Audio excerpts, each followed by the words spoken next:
Oi, eu sou o Henrique da Monet. E eu sou a Mai, da Galileu. E a gente hoje vai falar sobre Doutor Sono, continuação de O Iluminado, estrelado por Ewan McGregor. Eu achei muito bom. É muito bom mesmo. Não dá pra levar fã de Star Wars pra assistir um filme com Ewan McGregor nesse contexto que estamos nesse momento, porque tudo vai virar Jedi Mind Trick.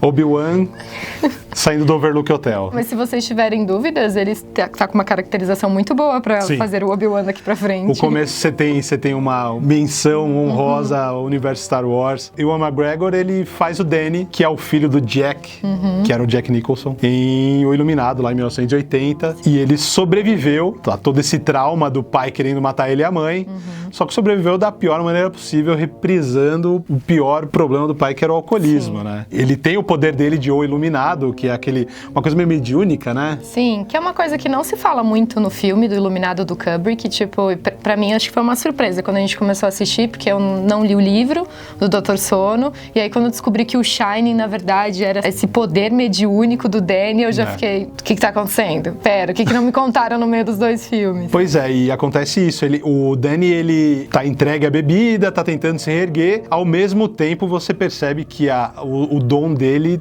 tá sendo mascarado pela bebida, né?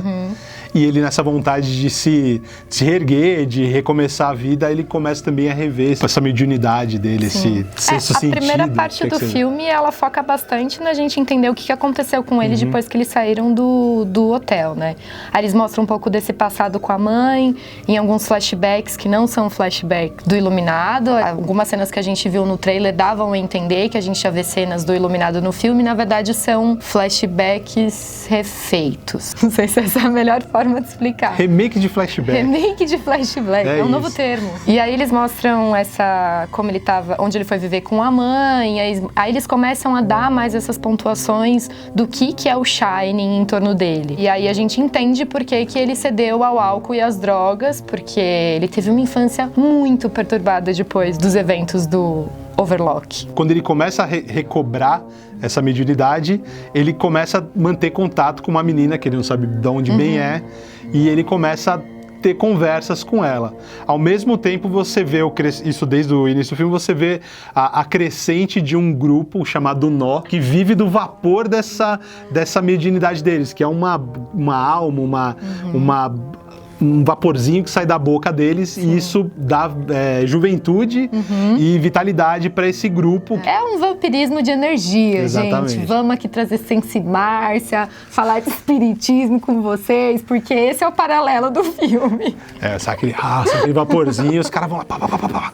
Sim. E é animalesco, né? E as pessoas começam a soltar, eles vão como se fosse... Parece que é uma presa. Inclusive, eu acho que uma das cenas mais tensas do filme, eu não sei se pontuar se é um filme que dá tanto medo assim. Não. É um filme de terror com algumas cenas bem construídas. Vem da boa direção do Mike Flanagan, que é o diretor também da série da Netflix, A Maldição da Residência Hill. E aí tem essas cenas bem pontuais, assim, com sustos, mas tem uma cena que é bem tensa, que tem a ver com como esse grupo se comporta ou não. Enfim, o Mike Flanagan, ele consegue contentar tanto quem se lembra do filme, do Kubrick, dos anos 80, e quem leu a obra do Stephen King, e que essa diferença foi o principal motivo do Stephen King não gostar do filme do Iluminado. Exatamente.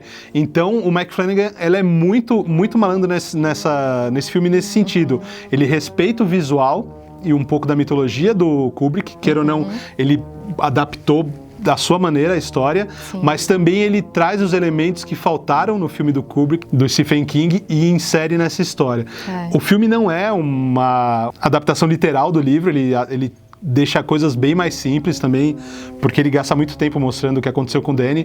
O que acontece com o Danny eu acho bem parecido com o livro, mas o desenrolar ali, o nó, ele dá uma diferenciada. Mas eu acho que, no geral, é bem bacana. Talvez ficasse muito arrastado se ele fosse contar tudo, e ele tem que reconectar a gente de novo com o personagem. Então, boa parte do filme tem um tempo um pouquinho mais calmo pra contar essa história do Danny e pra gente se apegar de novo e lembrar das coisas, né? Que aí a gente pode falar um pouco mais sobre esses flashbacks, né? Se eles funcionam ou não. Polêmica. Pois é, a clássica cena do Velotrol. É Velotrol, né? É Velotrol. Velocípede, não sei. Outro dia eu falei, como é que é? Não, acho Triciclo. que é Velotrol, triciclo, não é triciclo, né? Enfim, a polêmica do biscoito e da bolacha agora vai pro triciclo. Mas tudo bem. A cena do Danny andando pelo Overlook com o Velotrol, aquela coisa do som que ele passa do piso frio pro tapete.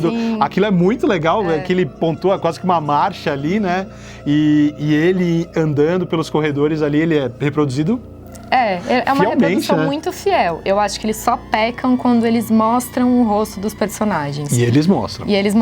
E aí você vê que, na verdade, eles refizeram as cenas. E eu acho que se eles tivessem sido um pouco mais safos em como fazer essa montagem, do tipo, vamos mostrar só de costas, ou vamos mostrar os personagens só de perfil, as cenas iam ficar muito melhores. Sim. Porque quando apareceu, tipo, mostrou o menininho de frente, eu falei, não é um flashback. Aí deu uma morgadinha, assim. Perdeu um pouquinho do terror. Falei, agora se aparecer as menininhas lá, eu não vou nem ficar com medo, porque outras menininhas. E Jack Nicholson também, né? Queira ou não, eles colocaram o ator no lugar do Jack Nicholson, que é uma decisão arriscadíssima. Arriscadíssima. Né? Só a atriz que faz a mãe do Danny, que eu sentia que era um ponto baixo no Iluminado. Polêmica. E a atriz que interpreta a mesma personagem no Doutor Sono é bem melhor. Sim. Tanto que eles reproduzem uma cena e falam, olha, é diferente. Essa tá melhor.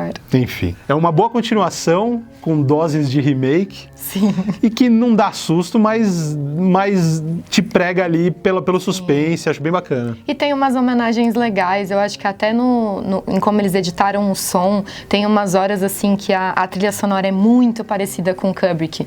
E até montagens assim, que são montagens mais surreais, que aí é uma homenagem bem clara e é interessante de assistir. E dá uma energiazinha assim pro filme, porque é aquela trilha sonora super densa, assim, aquele bom que fica tocando. E a questão também das simetrias que o Kubrick propunha. Podiam fazer mais disso ao longo do filme, fizeram um pouco, mas quando fizeram bem. Então... E às vezes ele dá até um respeito, né? Que a gente estava até falando da cena do elevador do sangue, ela é óbvio que é relembrada, porque é um clássico, mas ele dá uma deslocadinha pro lado para falar assim, ó, deixa isso pro original. E eles constroem a vilã muito bem. Nossa, Rebecca Ferguson, uma salva de palmas para essa mulher. Meu Deus, que personagem. A personagem é muito legal, uma vilã clássica, mas é o que tem sido feito hoje no cinema comercial de o vilão com uma causa. Sim. E ela faz muito bem esse papel e ela é uma vampira, então ela é super jovem, super linda, mas ela consegue dar um peso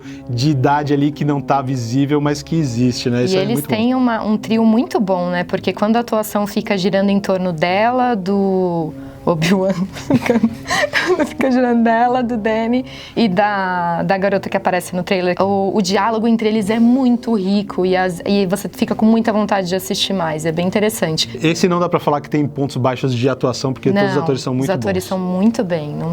Ninguém tá perdendo ali. Todo mundo tem tempos de cena muito bons, apesar da história ser realmente em torno do Danny. Enfim, mas se você é fã de Stanley Kubrick, se você é fã de Stephen King, não importa, Doutor Sono tá aí a partir da próxima quinta-feira nos cinemas e vale muito a pena ir lá ver, tomar um susto, ou se não, curtir uma ótima história, né? Com o final aprovado pelo Stephen King dessa vez, então... É isso aí. Valeu. Tchau, gente. Come play with us forever and ever.